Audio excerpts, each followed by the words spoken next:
In this video, I would like to introduce you to the super unique music notation way that's specific to the Chinese instrument, qin.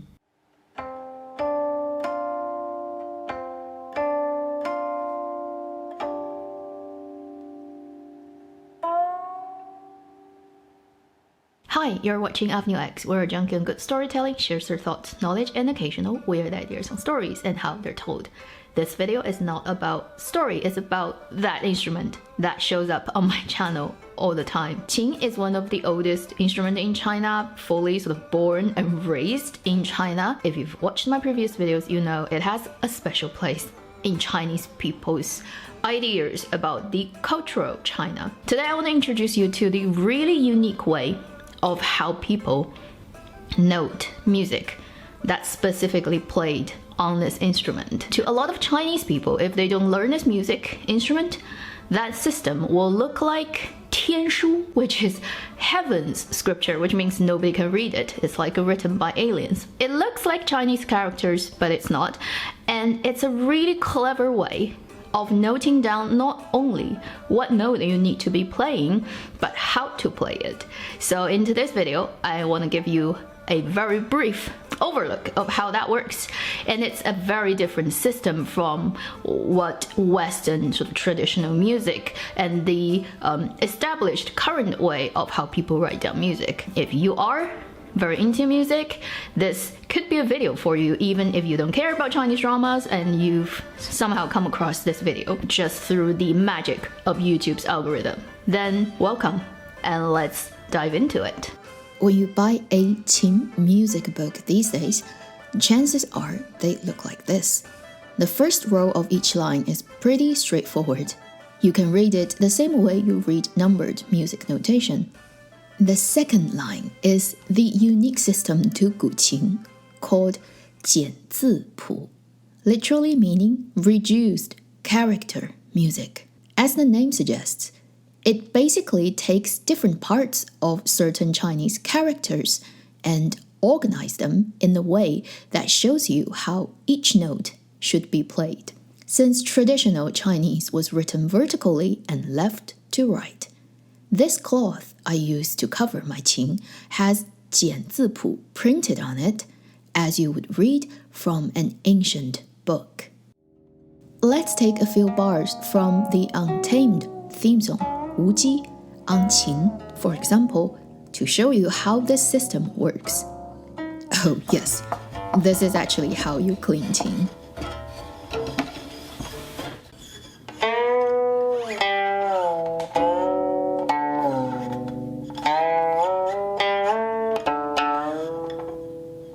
The first note you play in this key, mi, is played by plucking the sixth string with your right hand with the 挑 movement. Then your left thumb is pressed on the same string at the seventh dot from the head of qin. Let me show this to you in different angles.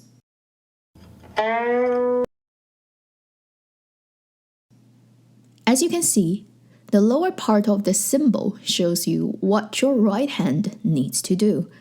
The character inside the U-shaped stroke is 6, meaning the sixth string. The U is actually a stroke in the Chinese character 挑, which in guqin playing stands for the movement of pinching your index finger with your thumb and move your index finger forward to pluck the string. As for the top part, on the left, the character 大 stands for 大拇指, which is your thumb, and 七, which means 7.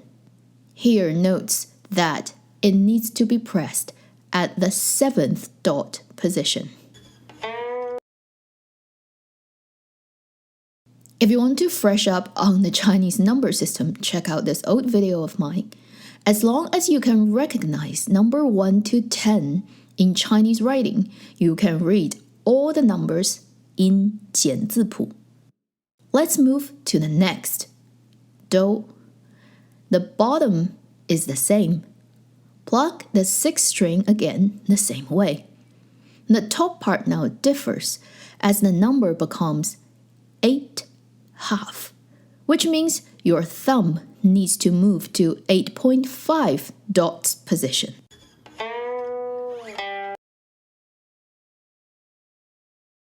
And you pluck the string the same way as you did for the previous note. Then to the next note, la. It's written as 下10, going down 10. This means now your right hand does not do anything while your left hand keeps everything the same and move to the 10th dot on the string, creating that very smooth gliding sound.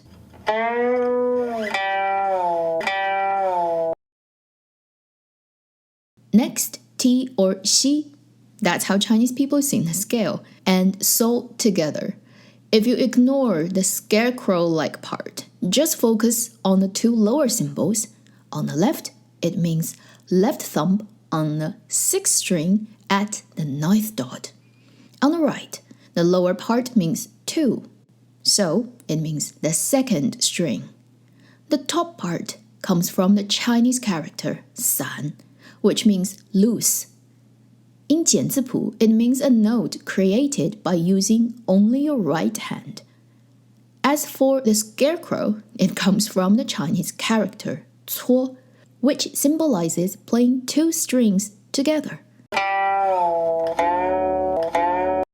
In 古琴, judging by how far two strings are apart, you can either 撮 in this way or in this way.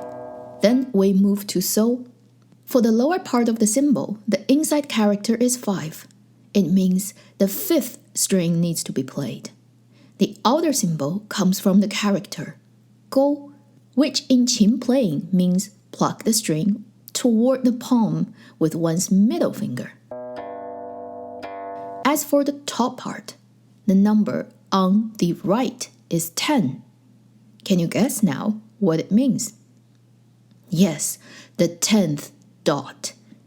And the right part now changes from the symbol meaning thumb to the symbol meaning ring finger.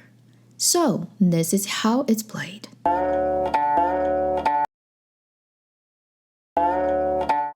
Next, mi. Again, we see the symbol meaning going down. So the left ring finger keeps moving down to the symbol's position, which is taken from the character y, meaning outside, because this note is actually lower than all 13 dots position on qin.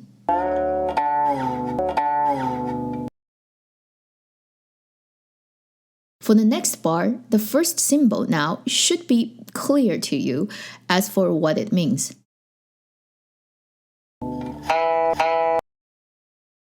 The next two, the top part, is the opposite of going down, meaning going up. And the numbers show you where you need to move your thumb. So up to 9th and 8.5 dot.